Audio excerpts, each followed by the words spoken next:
Hello and welcome to another discussion in the SF Masterworks reading group. I'm typing frantically in the background to find the next three books that we're going to be reading, but today's discussion is going to be Flowers for Algernon by, uh, damn it, I should know the author. Daniel Keyes. Daniel Keyes. Thank you, Jared. I downloaded the memoir and everything that in which he talks about writing the book. Am I right that this is the only book he wrote or published? Anyway. We read one book every month from the SF Masterworks collection in the order they were published as Masterworks. The next three books that we're going to be reading will be Ubik for the month of October, Ubik by Philip K. Dick, Timescape by Gregory Benford for November, and More Than Human by Theodore Sturgeon for December. Yeah, okay, that takes us through the end of the year. Flowers for Algernon is the 25th book that we have read for this series, so it's a bit of a milestone. We are what 16% of the way through, 15%, because there's nearly 200 of these. Wow. Yeah, we're chipping away, and it's the beginning of year 3, which is yet another milestone. So yeah, I guess last month was beginning of year 3. Anyway, we've been doing this for just a little over 2 years. So yeah, that's everything. We will go around and do introductions, and I'll see if something's wrong with my mic. Thank you. Chris, start us off. Oh, me? Oh, okay. I'm totally not prepared for that. Yes, my name's Chris from the Chronicle of Chris, and that's about it, really. I'm page turning stuff and speculative speculations, I suppose. Yes. Leela, you're next then, by virtue of being the only person next to me in the bottom row. Oh, okay. I'm Layla Goshi. I am poet, writer, editor of Off and On magazine, and enthusiastic sci-fi reader. Yeah. And I'm Jared. I'm a fantasy thinker YouTube channel and speculation as well. And also on panel chewing and film chewing on with Steve on page chewing. Yeah. There we go. Hello, I'm Susanne Imaginariu. I'm the author of Timelessness, and I run a tiny YouTube channel, Den of the Weird.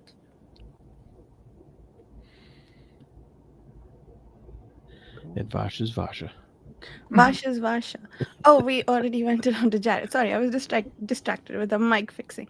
I'm Vasha, and I will give no further introductions. I run the YouTube channel Reading by the Rainy Mountain, where I mostly post discussions like this one. Yeah, that's pretty much it. So, Flowers for Algernon, high-level thoughts. Who wants to go first? Who wants to raise their hand? Yeah. Cool. We're going back to school. I will volunteer. So, okay, Layla. Just high-level overall thoughts. I did love it. There's a lot to say about it. I think for now, when I finished it, my first, thought I actually was that it's like a metaphor for life, for birth, life, and death, in that at first he's essentially infantilized, and then he becomes an adult, but then he fades. They say back to how he was, maybe, or that's the inference I got, but also you can kind of think of it in terms of fading into old age too. So I saw it on two levels that way, but there's a lot more to say about that, and not the only way to look at it too. Yeah, that's interesting. It has a, how you're basically how you're in diapers when you're young, and when you're in diapers when you're old, in one way or another. But yeah, this book was interesting because I think it was written in 1959, the original, and then published in 1960. And I think it's quite different from most of the sci-fi that was published back then. A lot of the sci-fi published back then was a bit more bombastic, taking place in outer space or what have you, or the future, or in dealing with stuff like that. This one was more of a, a journey into a. The sci-fi was just the the shot in the arm, basically, that made this disabled person, mentally disabled person, have the ability to be more intellectual, have more intellectual prowess, and so the sci-fi takes a backseat to the character and to the his journey through this uh what's the word I'm looking for, through the educational field that is doing this experiment on him. And it's it really is a personal story. It can be very personal for those of us who have to deal with mentally disabled peoples in their lives. It can be very personal in that manner. And the author seems to be making a lot of different statements about the state of mentally disabled people and how they are looked upon in society, and even how someone in Charlie's case, who goes through both phases of looking at this condition, how he also looks at things, and how his viewpoints changes throughout the whole story. So it really can touch you in a lot of ways, this story, and I think the author pulled off what he wanted to pull off with it. So.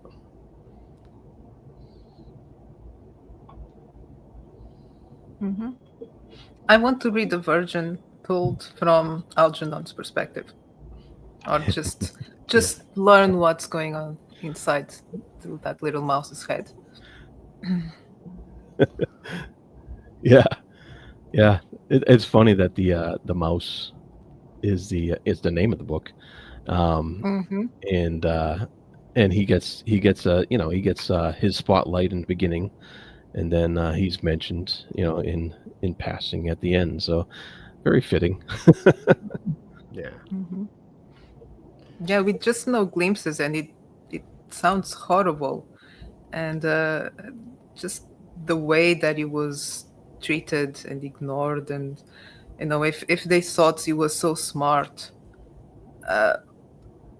and they was we were treating him like it really annoyed me all the way through. But the bit when he escapes and then Charlie finds him looking at himself in the mirror, that was so powerful.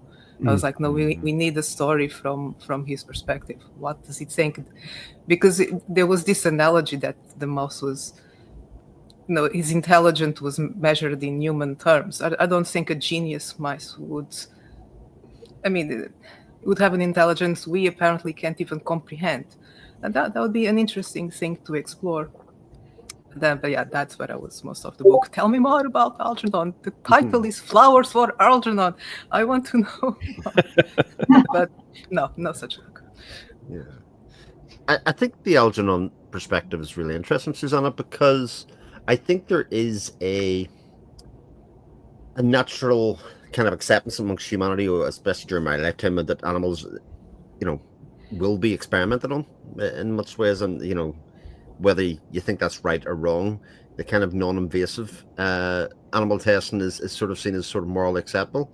But realistically, there's no real difference between Algernon and Charlie in some ways, because the attitude towards animals is sort of similar to the attitude towards the mentally impaired, like Charlie is at the start. People want to stroke him and cuddle him and pet him and kind of put him back in his cage afterwards. They're not really comfortable with the idea that he's a contributor to society, which is where a lot of the book sort of starts at, with people's perspectives of him changing, and that he kind of sits outside what people expect or need of him, and that is a problem for them.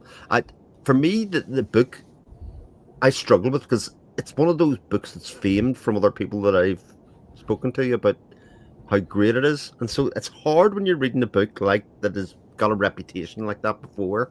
Maybe not to the level of Lord of the Rings or something like that, but something that is universally seems to be loved, to kind of evaluate it on its own terms, because from page one I was constantly trying to judge it, and especially for the first 50 or so pages, found it really coming up short and being a little bit stereotypical of what I sort of thought it would do in some ways, and what would happen. And before, I think that did change, because I think rather than it being a short story, he made a novel out of it and took it places. You know, he adapted the kind of thoughts, adapted the triggers and the mechanisms that he felt confined by, and ultimately how he comes to accept his life and what was happening in it. So I sort of went on a journey with that, and I'm still not sure totally where I land on it, but I do know the emotional impact that the book has at the end for me, and it's hard. It's very, very rare that happens for me, I have to say, especially to that extent. So.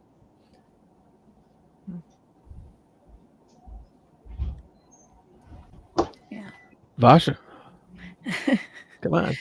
So, yeah, I think I loved the book. I didn't go in with too many expectations. I just knew that a few people that I listened to or follow really loved the book, but that's all I had. And I think, yeah, the main thing that worked for me was the, like you said, Chris, the emotional impact, not just towards the end, but throughout the book, all of Charlie's observations about the way people behave and the things that they give importance to, the way, I guess, mainly around the scientists and their work. I think how they treat him as subhuman, or how to a certain extent his somewhat arrogance about the scientists, which sort of mirrors their the way they treat him a little bit. But also he talks about how all their superiority comes from such little knowledge and so on. So essentially it's like when you really break it down, a lot of human hubris is not warranted. And I really like how he gets to those points. All of the background and the flashbacks with the mother were really difficult to read, which is a testament to how, I guess, well done they were in terms of aligning them for emotional impact. Like I was on a trip with my girlfriends and I started reading it, and then I had to like put it down because it was too much after a while, and then I didn't pick it up again for another 2 weeks because yeah, the bits with the mother especially really hurt. And there's the mother has like some direct judgment on her a little bit, but it was kind of interesting to see how easily Charlie forgives her in the end. But I think mostly recognizing that he needs to do that for himself, for his own peace. The father, I don't know if it's sort of reflecting the 50s attitudes about the roles of parents at the time. Like the father doesn't get judgment or culpability in all of this.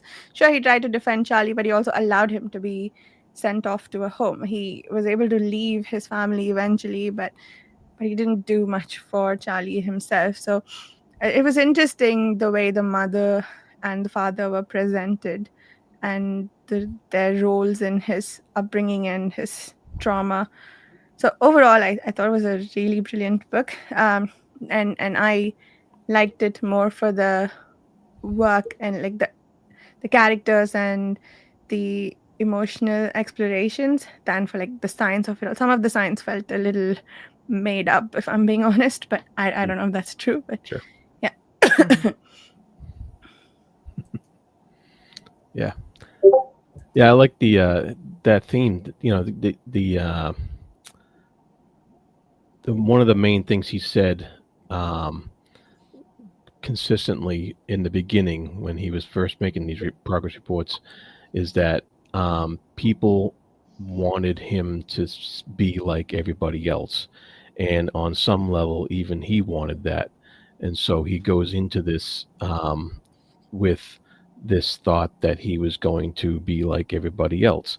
And he thinks he has these friends, and we find out later that he has a different viewpoint on those friends that he did when he thought that they were his friends at the bakery, right? And then, but there's all these little hints that come up that these little beats that come up, that these things that if somebody tells him the more intelligent you become, the more problems you're going to have, and that his intellectual growth is going to outstrip his emotional growth, and that of course ends up being true. And but like his parents had that conundrum, like Vashi, you brought up, that they want him to be like everybody else, but they don't know how to deal with him in the state, in the manner that he is presently in. They don't know how to process that. They don't know how to make it work for their own lives, whether that's as selfish as that may seem. That is something that is a lot of people have trouble dealing with, and I thought that was reflected very, very realistically when it comes to families dealing with children with handicaps like this. And so I thought there was a lot of things like that kept coming up, and this this ignorance of how getting better in one manner doesn't necessarily mean you're better all around, and that was very, very strong stuff that was presented to us. Yeah. And some of Charlie's initial observations from the tests, like because he looks at the world differently, he's able to, I think, question things that the scientists and maybe everybody else takes for granted. Like the opening scene is with the how do you say it, Rorschach test, and he's like, how can you learn anything about me from this? And maybe there's a whole explanation for it, but on the face of it, that seems like a very valid question and something that they're taking for granted. So he's challenging and questioning things that seem natural to everyone else, and a lot of times they're very valid questions that may lead to the answer that, like, yeah, this doesn't make sense, but we do it anyway. No, that was a very good scene. I mean, the psychology across the board was very good. Yeah. I felt like he. Oh, and everyone asks that, by the way. It's like, how can you tell? Just, what do you want me to say? Yeah. Yeah. It's common. Go ahead, Chris. No, please, Lily. Go ahead. Yeah. Well, either way. Now I've almost forgotten. I think whether it's psychology or his workplace at the bakery or the science in general, I felt like he was playing he was the disruptor agent just because of him telling truths, and it kind of showed how society lives with these accommodations of, truth. And the scene with the bakery, when the baker actually let him go because he had become too smart, and I don't remember whether the baker ever learned that his one of the clerks was like, pocketing money, but it's almost like he would prefer the status quo because he was comfortable with it. Even though, the baker, he preferred the status quo because he was comfortable with it versus utilizing Charlie's new intelligence maybe to improve, not even tell on people because he probably didn't know what was going on, but just improve his shop. Um, so I found that interesting, that sometimes we don't want the truth. Hmm. Yeah, it was sort of his intelligence sort of broke the natural disorder of where people were placed within the hierarchy of the bakery, and even though he progressed his way up, it sort of was Mhm. ripping it apart in some way. Mhm. I think that's an interesting observation, especially when you come full circle by the end, and he goes back to the Yeah. bakery and how easily he Mhm. reintegrates at that stage, given the states. Mhm. The point I was going to make was that there's this sort of idea that Charlie has, and that I think the doctors are pushing towards him, that being more intelligent is better. Mhm. It's this idea that he will be a better version of himself by being more intelligent. And I think an awful lot of the book kind of asks that question continually through it, even to the point that people point out to him that he was actually worse as he got more intelligent, partly because of the process. I think that definitely one of the things that joins up to me. Like, he basically goes through puberty in the space of a matter of days/weeks, and it almost, and I'm probably wrong in even saying almost, it creates a psychosis in him. He can't deal with this rationality of society, his place in society, his intelligence level, and then other people's intelligence level at the side. As he progresses it, he's trying to make sense of all of this and then add on the trauma from his past as well. It's all coming at him so quickly. It's coming at him, in dreams at night. It's coming as experience through the day. His judgment of people that he thought were friends beforehand, that then became these awful people that he thought. And Yeah. more morality really becomes a problem for him, because morality wasn't a problem for him before. He always was good, well liked. Morality was easy for him, but as he started to know more, his problem with the stealing was that he was implicated in it more so than the stealing was happening, and that he was being used for it, and that was very difficult for him. So I find that whole section both difficult to read, but also challenging, because I think it sets up the later part of the book, especially when we come down the other end and actually start to make a value call on that. Yeah. I Yeah. thought of that line where ignorance is bliss, it's folly to be wise. What is that balance between being happy and perhaps, you know, thinking you have friends, but then you'll never really realize that those friends are sometimes making you the butt of their joke or whatever. I mean, it just it did make you think about what is that balance between happiness and knowledge. Yeah. You know? Yeah, and it's an interesting We can't always dichotomy there. choose. Yeah, I can't. That he's constantly being referred to as nature's mistake, and he's being referred to as a burden on society. And so when you have those kind of appellations on you, you would, of course, want to stop that. You would want to not be a mistake. You would want to not be a burden on society. And so, and then you have the other end where he makes the same mistake as other people when he looks at a feeble-minded person and he laughs because he doesn't he makes that same mistake, that he's not considering their feelings, that is involved the same way that people weren't considering his when he was Charlie. And it's like you said, it's because he didn't have that chance to, he grew up too fast and he didn't have that chance to develop a lot of stuff along the way that other people would, and he's making the same mistakes that people who made with him. Mhm. Yeah.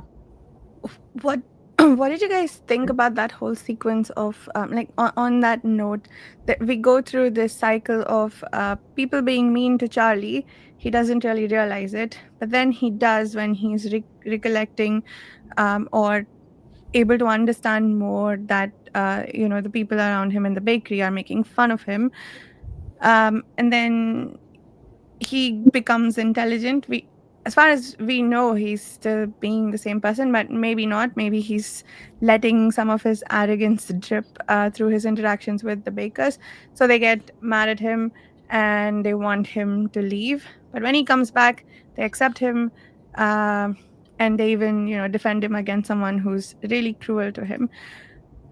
Um, that whole interaction, that whole sequence, I wasn't too, I guess, comfortable with what it was saying, because it feels like what the author is saying is there is kindness in their laughing at you, but maybe there is, but I didn't really feel it. Like, it's the way the bakers were treating him. Ultimately, I think the less intelligent, quote unquote, as compared to the scientists, for instance, are being kinder to Charlie than the scientists ever were, because they always talked about him as a mistake and as like an experiment. He wasn't even human as far as they were concerned.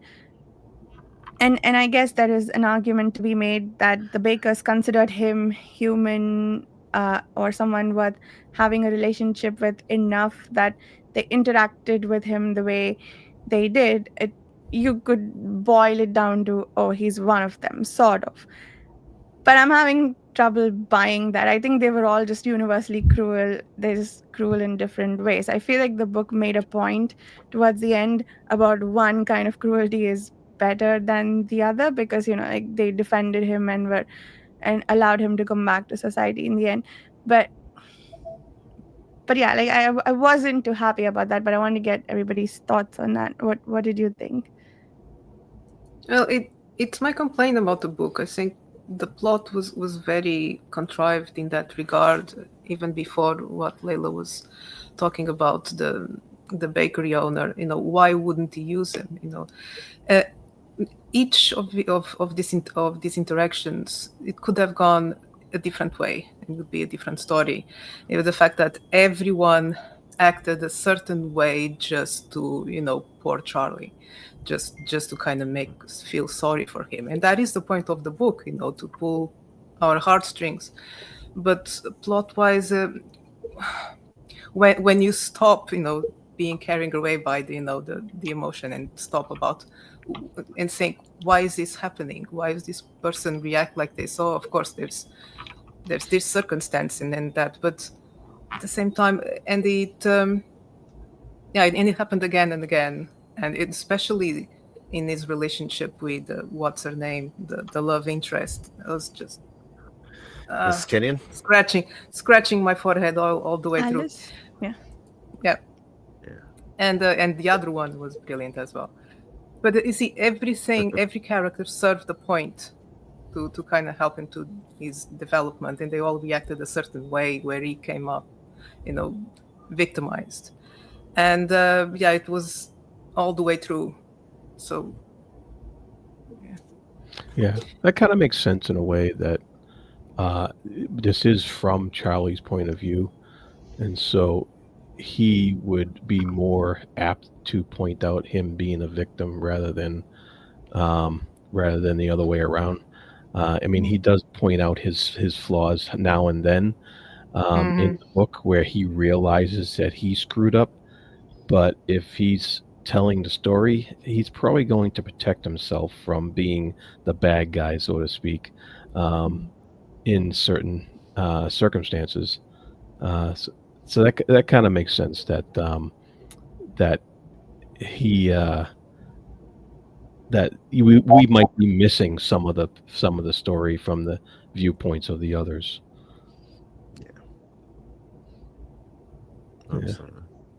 And there is a He's an, oh, go ahead. I was just going to say he's an unreliable narrator. In fact, he's incredibly unreliable because his mental state changes right the way through the book So in a lot much, of yeah. ways. So we get a biased opinion. Yeah. Yeah.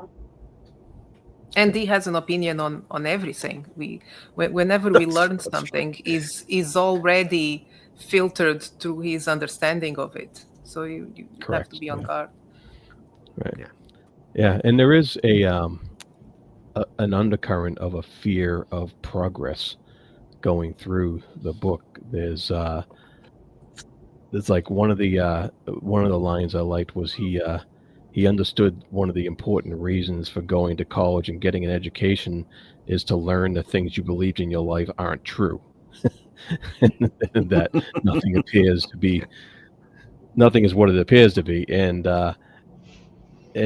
you know that and that's interesting in a way because the the bakers um part of the reason why I think he got rid of him was because of that fear of progress, because it wasn't what he was used to, and he was afraid to go further with that, and there was quite a few religious allusions in here about the fruit of the tree being forbidden to man, Mm. and and the like the ignorance of viewing progress as an unnatural occurrence, and self-improvement almost being seen as a negative Yeah. by his family and by some other people in the society, and the scientists not even thinking about that aspect of Charlie's development at all. They're just thinking about, oh, how do we make this guy smarter,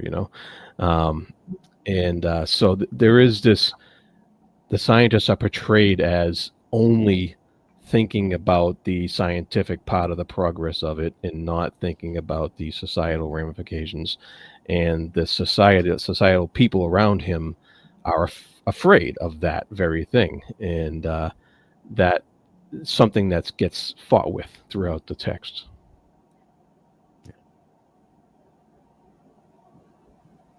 Yeah. Yeah. I think the in Charlie's interactions with the scientists were maybe some of the most powerful in the book. The ones at the conference, and then his straight up confrontation with Nima uh, at the party that his wife threw for them, I think. And there was one time that Bert is trying to, I guess, rationalize Nima's behavior, and says like his wife is driving him to this. You don't know what it's like to have a woman like that pushing you to where you can't, where and what to like outside your abilities or whatever. And Charlie's like, yeah, you're telling me. And we've had all of these flashbacks with his mom doing that in likely a much worse way than whatever Nima thinks his wife is doing to him. Mhm. So, but yeah, what do you guys think of that conference scene? Um, I I thought, I mean, I did like the scene. I felt like, I think someone mentioned this before. It's like the tables had turned where he could be dismissive and take advantage of them. Um, and, um, I'm going to make a comparison. I spoke about this right before, but I'm going to say it anyway. Okay, Alien Earth has the same theme as this, where, you know, the societal implications of scientific experiments are, it's a cautionary tale in a way that before we start experimenting with human or animal um, physiology, you know, we need to be more careful and look at the long term. But then another part of me thinks, such as with Charlie and Algernon, do we would society or humanity ever really be able to know? I mean, is there a natural process? Is the author saying there is a natural process that we will always fall back into, and trying to change? Well, there's two ways of looking at it. Anytime we mess with a natural process, eventually it will fall back into what it was before. Um, and the other side of that is if we mess with natural processes, chaos will ensue. will create chaos agents. So, those are just. I'm not sure if at the back in the 50s when everything was so new and exciting, if that lesson was really noticed. I mean, I would wonder if that message were really noticed, or if it were seen more as a a promise of what could be in the future. You know, if we just get it right.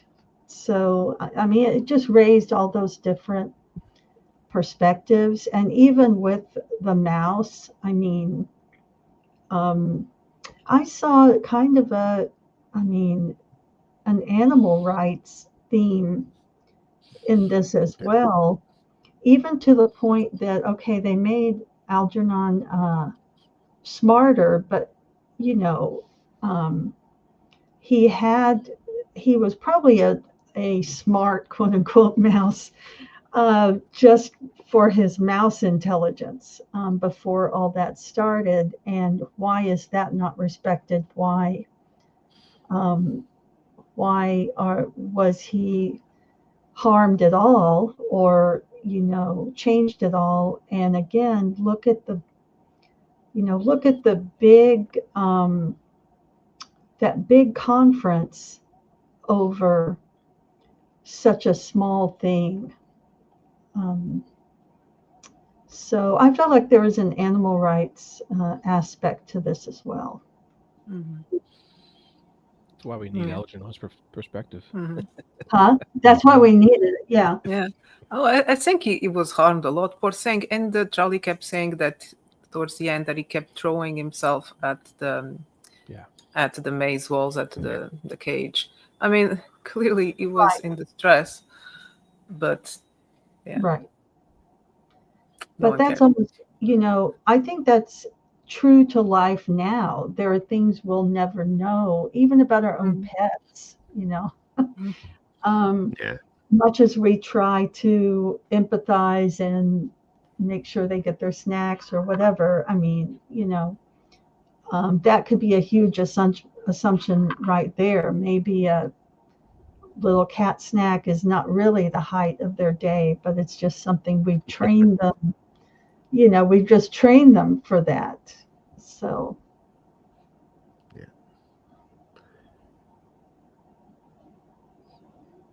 I think about those sorts of things a lot.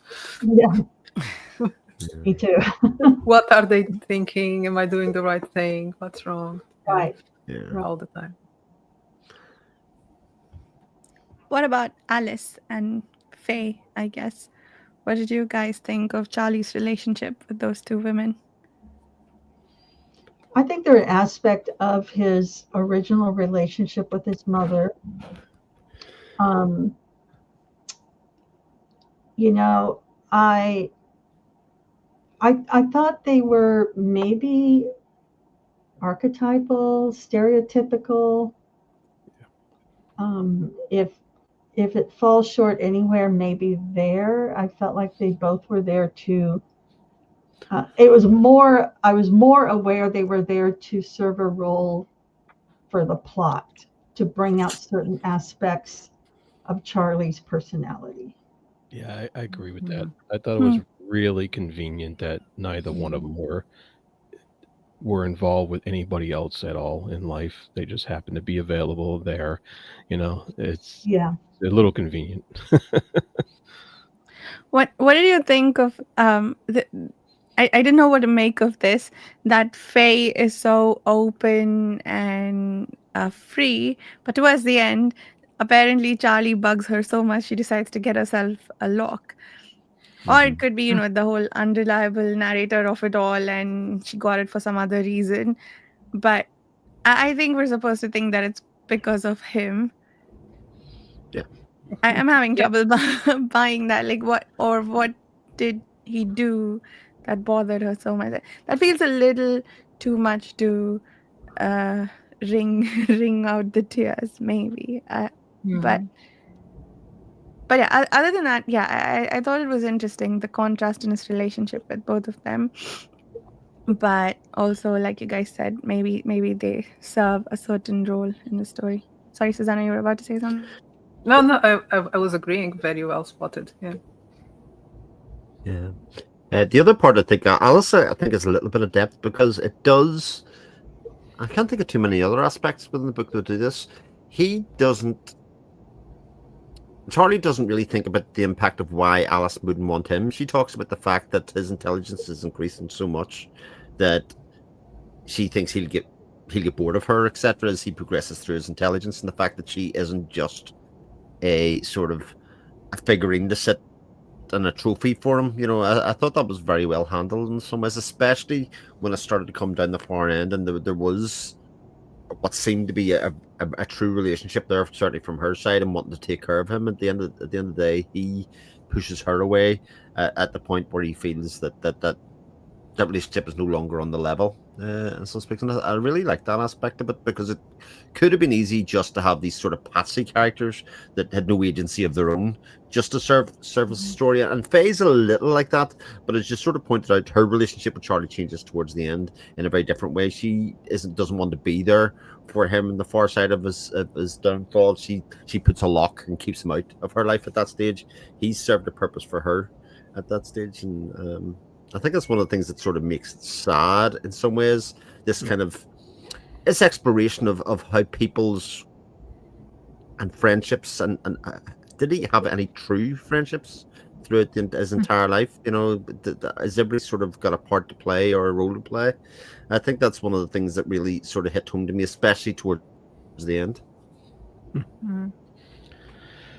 Oh, it's a very somber book. That is interesting. Because that is something that I guess everyone can relate. He was just realizing it for the first time.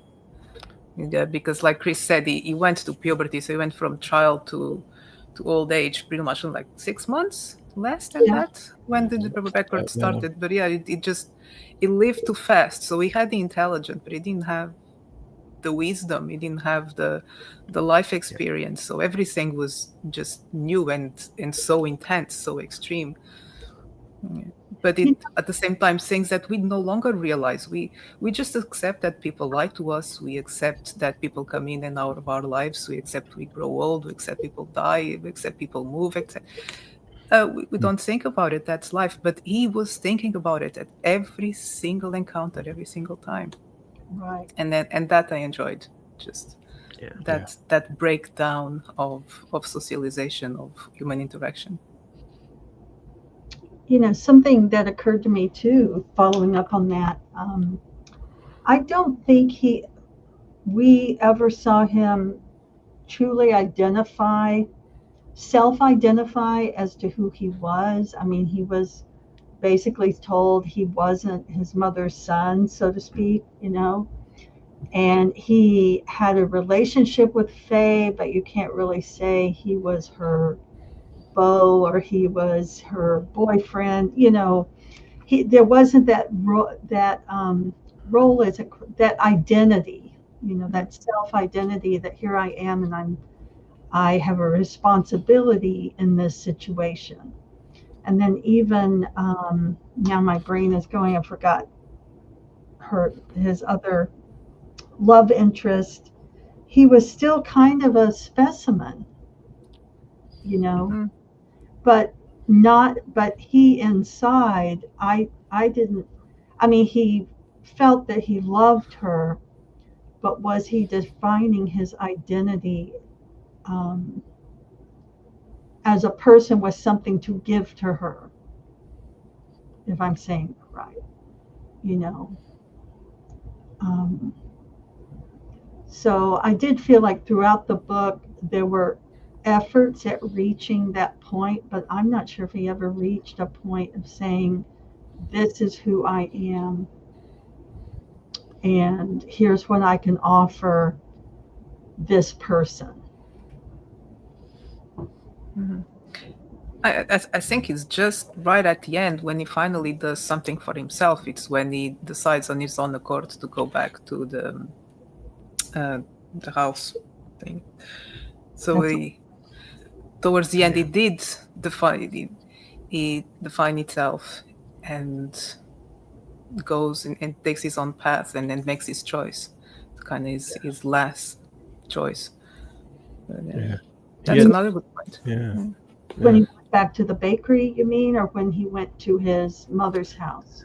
No, right at the end. The Warren place, the boys' home, so The to speak, isn't that place? Yeah, the care home that I forget the name, and Yeah. then P.S. Don't put some flowers on For, our. for Algernon. Yeah. That was a nice Yeah. touch. Yeah, he brings up so many questions in such a short amount of time that we spend our whole lives trying to answer. So, Yeah, exactly. and like one of those questions is when he's talking about going back to see his mother and stuff. He asks, "Is the past worth knowing?"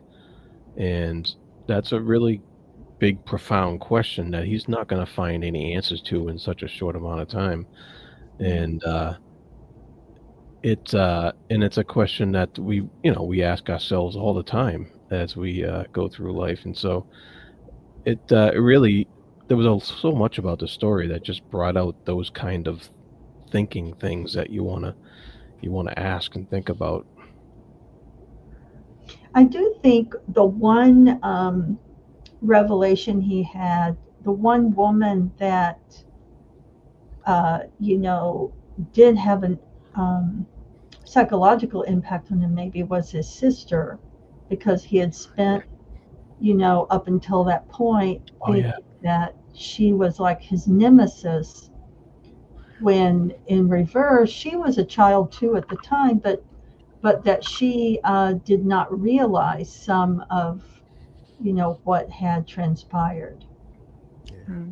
So I thought that was a nice touch. It doesn't help everything, but it sort of showed that, yeah, we can have assumptions and biases that aren't exactly right It about was, us. it, was- yeah, it was a good example of his unreliableness as a narrator at that stage, because we get very much this traumatic experience from his youth, and we kind of see it as an understanding of how he thinks. But then we meet the sister later on, and she Mm. thought he was dead. She didn't know what was happening. I'm sure she had her own trauma about that. She hadn't remembered any of the things. And to be fair, neither would Charlie, except for the surgery, so to speak. So it was just that there was sort of an unnatural confluence of events that came through, and Yeah. I think we're forced to judge at the early part of the book the other people in his life, and as we meet them later on in life, our opinion does change of them, for good and for bad. I think in some ways. That's true. Yeah. It was I think it was really sad that the father didn't recognize him.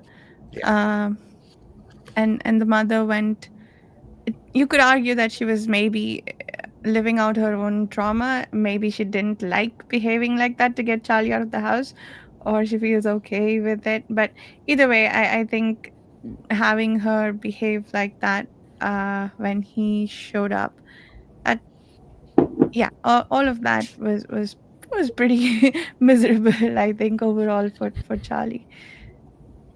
Yeah. Um, so that was one other thing that I wanted to discuss. The Charlie developed this sense of, I guess, shame.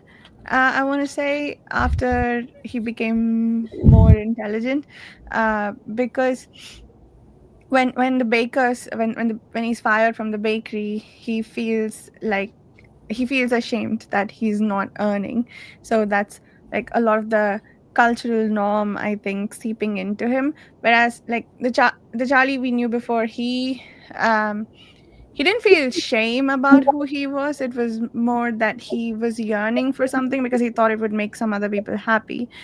But in this case, it was his own judgment that was hurting him. I thought that was really interesting. And somebody says something about which also I found a little strange or hard to digest. But was it Alice brings up this whole no, not Alice, one of the bakers at the bakery, the female one. She talks about how Adam and Eve were kicked out from the Garden of Eden because they ate from the tree of knowledge, and like that's what's kind of happening to you. Yeah. In a way, sort of justifying that, and it both makes sense and it doesn't, like, because the sense of shame that Adam and Eve supposedly got from eating the fruit, that's what Charlie got to, sort of, in a way, about his like lack of earning potential, I suppose. But yeah, I thought that that was interesting how that played out, and the things that the cultural norms that you start to follow and seep into because you're processing more things and analyzing your place in society, as well as just like being a person on your own, right? Yeah, Well said. yeah, I agree. It develops on a little bit because in dealing with that shame, he almost becomes has a split personality as he sort of recognizes younger Charlie and then the intelligent Charlie and sort of breaks them off. That's sort of his rationale for dealing with his newfound intelligence in some way, and a way to process some of that shame or some of that dealing of those relationships in his past life, and realizing that he has to keep those two parts of his life separate in order to ration well and think about it, and sort of as we were talking about last night and Desolation Caprice, this kind of a very similar kind of thematic idea of having two personalities within your one because of the process and the age at which the speed at which he grew intelligent, and Yeah. then that then links into the conversation that Alice has with him towards the end about how he lost his kindness. You know, when he's basically questioning as to whether he was better, or she was questioning whether he's better when he was intelligent or not. And he went, but I didn't know any better. He says, no, but there was an inherent kindness and a warmth about you that went missing during that period. Again, back to that question of ignorance is bliss in some ways. You know, it didn't bother him in the same way because his heart was there. And we see a return to that towards the end of the book and how he deals with people around him. And I think that's where the inherent melancholy of it comes. It's not necessarily that he descends towards, you know, a worst version of himself. It's more about the realization of himself that we understand, but that he doesn't at that stage. You know, he will forget that, and I think that's the bit that really hit me at that point. Was like it's left a mark in my memory, but he won't know. You know, your mention of shame makes me think, is that the same shame that his mother felt? You know, Yeah. not that he inherited it, but it's like picked up from the same societal Yeah. awareness. Yeah. For all the things that Charlie does question, these are things he doesn't, right? He just accepts them, I guess, part of the trying to fit in bit of it all. Yeah. I thought it was, sorry, shifting gears a little bit, I thought it was really interesting how he gave us the flashbacks in third person with Charlie as if he's another person.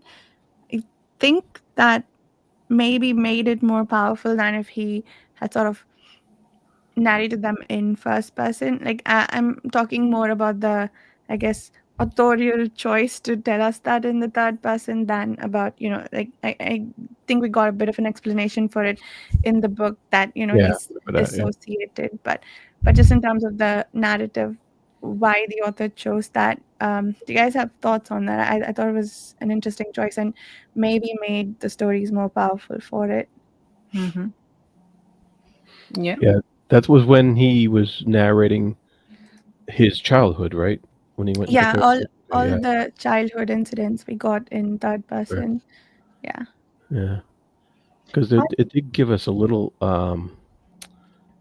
insight into that his parents were worried about the effect he was going to have on his sister. Sister, well, the mother specifically, that was The mother sort of specifically, right? Yeah. Which is which unfortunately I have seen today, even today, still that kind of attitude, and that's interesting. That I wonder if it was to distance himself from the telling and that if I'm telling this, because he's doing it in a journal, and so he goes, if I'm telling this in third person, I can distance myself a bit from that pain of that recollection, uh, in order to properly convey it the way I want to in this journal. That's kind of how I'm guessing that he approached it. Yeah, makes sense.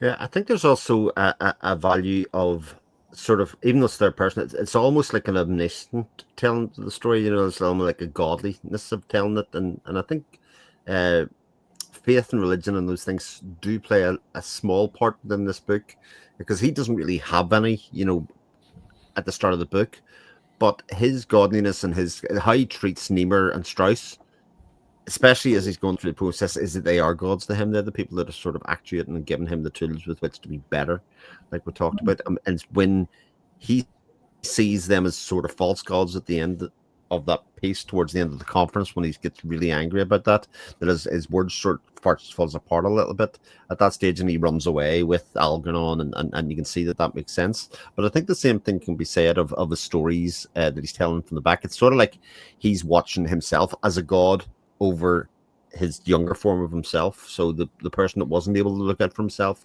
he's trying to tell the story from, if I was there at that time, I would have stepped in. I would have said something, because that's sort of what the authorial choice is kind of doing. It's making us judge the parents, the sister, everybody else within the story. That's a great. Interesting. Yeah. Sorry, Leila, you were saying. No, I thought that was a great point. And really the use of language, how it showed him evolving.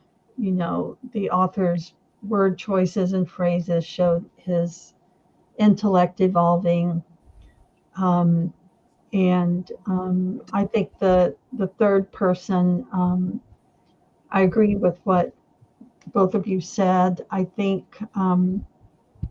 you know, I wonder even if the author did that to heighten sort of that intensity of when we were reading in the first person, you know,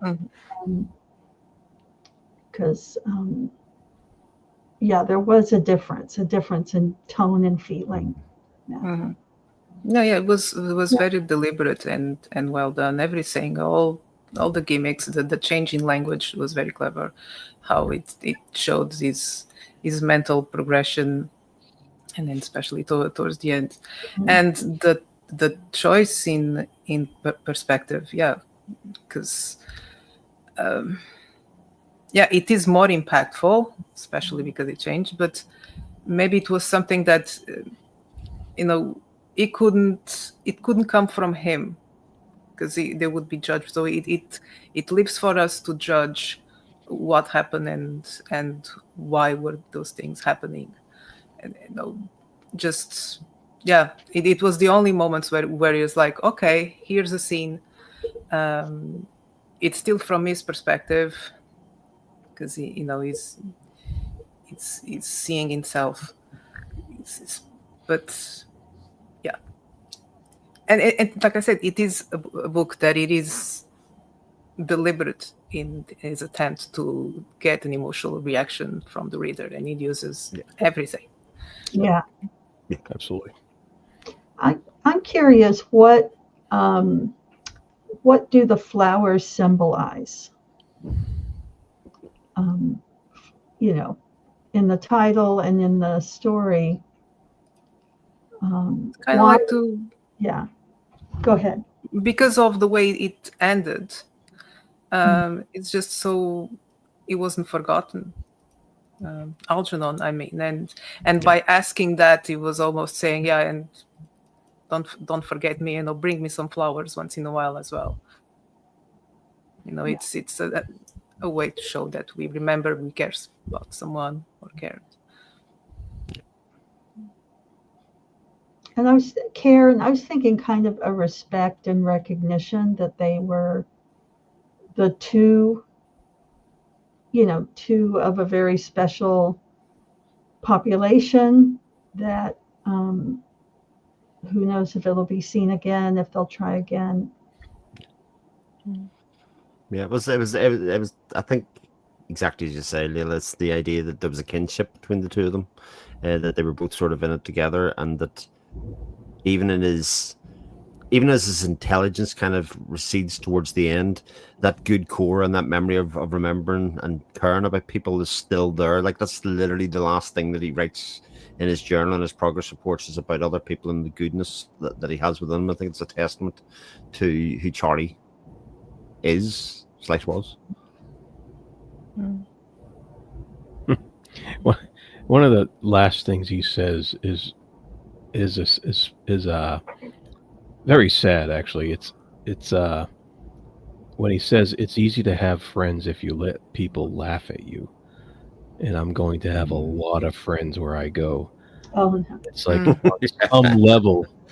on some level, he knows that people are going to laugh at his disability, and he's finally he's like come to this acceptance after fighting against that when he was started to gain intelligence. He fought against that originally because he was like, look, I'm intelligent now, and I realized that these people were laughing at me and not with me, and that makes me angry.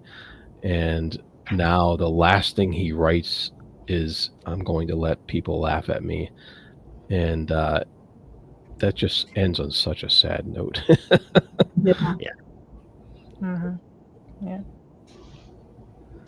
Yeah. There's also, I think, a certain aspect of giving Algernon the respect that he was due, because a large part of the book, he complained rightly about not being thought of as human by the scientists. So bringing flowers as a sign of respect also, I think, is sort of holding that levels of respect and thought process about Algernon, and maybe about him too, like you said, Susanna.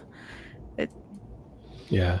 It's like you weren't human, but I still respect you as much, if not more so, than the respect that I didn't receive. Yeah. Yeah. Yeah, that's interesting, following on the heels of I'm going to let people laugh at me, but please bring flowers to Algernon. Right. Yeah. Yeah.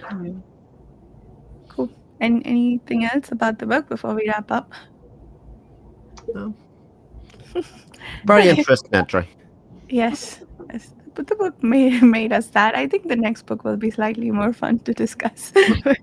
Yeah. Well, thank you so much for listening, and we'll see you next month with You Big by Philip K. Dick. And then the books following that will be, once I find it here, Timescape by Gregory Benford and More Than Human by Theodore Sturgeon up to the end of the year. Thank you so much, and bye.